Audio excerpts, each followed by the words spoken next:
Welcome back to another Post Media Ottawa Senators panel. I'm Bruce Garriock, pleased to be joined by my colleague Ken Warren of the Ottawa Citizen/Sun and former Citizen columnist, Sportsnet.ca columnist Wayne Scanlon. Guys, welcome back to the panel and Happy New Year to both of you. And let's start with the Ottawa Senators at the midseason. Well, past the midseason point now, through 44 games, they've got 20 wins, 21 losses, and 3 overtime losses, just hovering around that 500 mark. They are 8 points out of a playoff spot. They've got 6 games left, guys, before they start a 11-day break in the schedule. What do you guys want to see, and what have you seen thus far before that break begins? Wayne, let's start with you.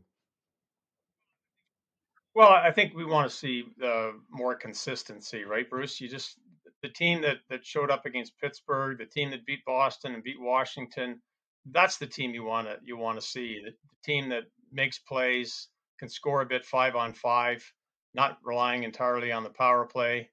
I think you want to see a little bit better goaltending. I don't think they haven't had enough occasions where Cam Talbot and Anton Forsberg have actually stolen games. And for a young team that's trying to contend, I think you need that a little bit. So maybe just a little bit of everything, and this team could make it just a little bit of noise. I'm going to disagree with you, Wayne. I think they need a lot better goaltending. Yeah. I really think the last let's go since the Christmas run when they went on a run with Talbot playing well, the goalies have let them down.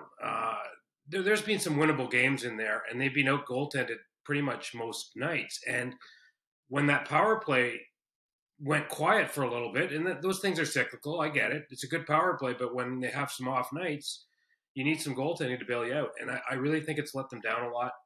And I guess we can get into this 5-on-5 play. It's got to be really, really frustrating for a coaching staff that they just can't squeeze more offense when the power play isn't going. It's interesting, and let's go, as you said, let's start with the 5-on-5, because I counted last week, guys, and I think they had 17 goals from their bottom 6 forwards, and this was before they played in Arizona, and 5 of those were from Derek Brassard.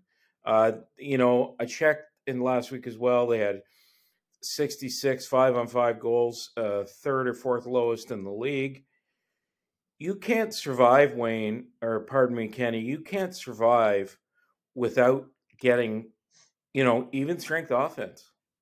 Well, yeah, a few things. I mean, clearly injuries have happened. Like Shane Pinto, let's go back to the very start of the year when Shane Pinto was on fire.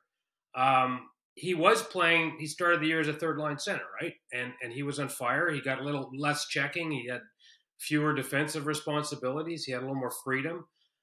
Maybe things will open up for him a little bit with Josh Norris coming back, and maybe you get some bottom 6 offense there.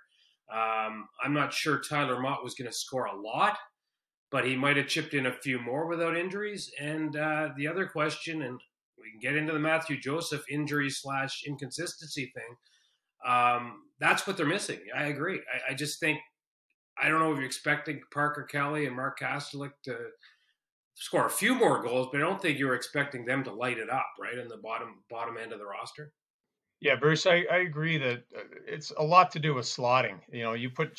Josh Norris comes back, and now you've got Norris and Stützle going 1-2, or vice versa. And now you got Shane Pinto down there. If they'd had Tyler Mott this whole time, if they'd had Matthew Joseph, and if he'd been playing a little more consistently, now I think your bottom 6 has a very different look. So it's, when you've got call-ups and Gambrell playing regularly and Lucchini coming up, and it just has a completely different look. It looks almost a bit like an AHL kind of a bottom 6, kind of a patchwork thing. So when healthy, I think the bottom 6 is a little better than what we've seen so far. I mean, there's been a lot of words spilled over the decision to scratch Matthew Joseph against Pittsburgh Penguins on Wednesday night. I get it. He had 50 friends and family in town. But Matthew Joseph knows why he was scratched. The people on the team know why he was scratched. I've read comments that fences have to be mended because of this. they're 10-7-1 in the 18 games Matthew Joseph has missed. Have they really missed him? I think they do miss him. Well, I think he's a funny player. You know, he's like a lot of guys. He's streaky. When he's on a good roll, he adds some speed to that bottom run. But 2 goals in the 30+ games he's played. Well, I think they miss him. I do. I still think that even his speed opens things up. But decisions make. Hey, I like the fact if something happened, and I not quite sure exactly what happened. If somebody's breaking a team rule or running afoul of the rest of the team for something he does, by all means, you've got to have standards and stick with them. I just at some point, and I wonder when sometimes when other players stray, whether it's a defense. We're talking 2 things. One is on the ice and one is off the ice, right? When players stray, I would have liked to see some other players maybe miss a shift here or there if they have a bad shift, you know. And that's the one thing that I wonder, aside from the Joseph thing, that maybe could have changed over the last 3 or 4 weeks.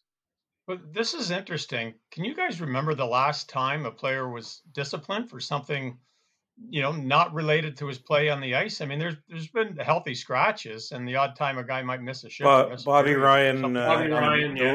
Bobby Ryan, and Cody Ceci. The only ones I can think of.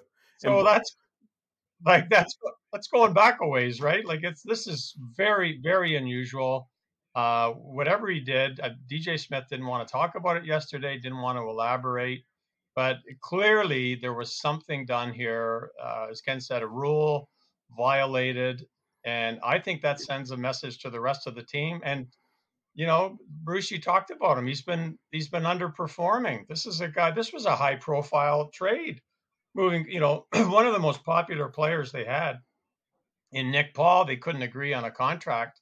Matthew Joseph was supposed to have some offensive upside and some youth upside, you know, compared to Nick Paul. And he was my guy, and I did the midterm report, and he was my most disappointing player. And look, and I don't want anyone here to get me wrong. I see the guy. The guy has some assets. He has some speed. He's got the ability to play. I think we saw last year down the stretch that we're all like, you know, they may not miss Nick Paul here. But having seen him in the first half, they have missed Nick Paul. I mean, it wouldn't surprise me now if they tried to trade him before the NHL trade deadline. Are you going to be able to move that contract at $2.95 million a year with 3 years left? No. But I think that the thing that Matthew Joseph has to do when he gets back in is he's got to make an impression. But let's move on. I think I also wanted to touch on the goaltending because, you know, guys, I reported a few weeks ago that the Senators were having discussions with Cam Talbot's camp. Darren Dreger, I heard him on the pregame show the other night saying that they have had one discussion regarding a contract extension with Cam Talbot's camp, and those discussions will continue. At the time I said that, he was coming off that huge win against Boston. He was playing well. Guys, what's happened to Cam Talbot? Wayne, let's start with you. Oh, I don't know, but that glove looked a lot like Matt Murray's glove last night. It's the one that can't actually hang on to the puck. You know that glove? It looked like Donald Odette's overtime winner in 1997. Anyway, wow. Anyway, when Ron trickled in off Ron Tugnut's trapper. Well, who was the guy from the Toronto Star? Dave. He said Ron Tugnut became Ron Tugnut. Yeah. Anyway, go ahead. Yeah, I don't know what's happened, but you know, Ken and I were watching him from the press box last night and thinking he looks a bit shaky, like even handling the puck. Because you remember, Bruce, you know, you were on that road trip when he kind of fanned on a shot and ended up in the net. But that happens. I mean, it would look bad. That happens. It does. But is there some carryover? I mean, he just didn't look once that it gets in your night. head, right? I mean, we see it with goalies all the time. Remember Craig Anderson went through the yips, right? At various points. It happens with goalies. And that's the last position you want the goalie to go through, especially when the other goalie is fighting something else too. Forsberg has a good game and then a stinker, and then a good game and a stinker, and the whole idea behind it having two veteran goalies was the fact that one of them presumably could run with it at any given time. And right now, who do you go to? Who do you go to, guys? And we're talking on Thursday here. After the first game of the home and home. Who do you play Friday? Well, the only thing is, Kenny, both of them are going to play right back to back. Saturday, they have never, and I get what you're saying. Under normal circumstances, you'd have to flip a coin. Now, I think because you won, you go to Talbot and then save Forsberg for Saturday night at home. But you're right; it's a really good question. Last thing, guys, is there has been some discussion that the Senators are still looking for a defenseman. Kenny, I think one of the things that Pierre Dorion talked about all summer was getting a defenseman. I think he's told the players in that room he'll get them a defenseman, and I think that's why he continues to look. Just you two, your last take on them looking for a defenseman still. Yeah, I mean it's too late.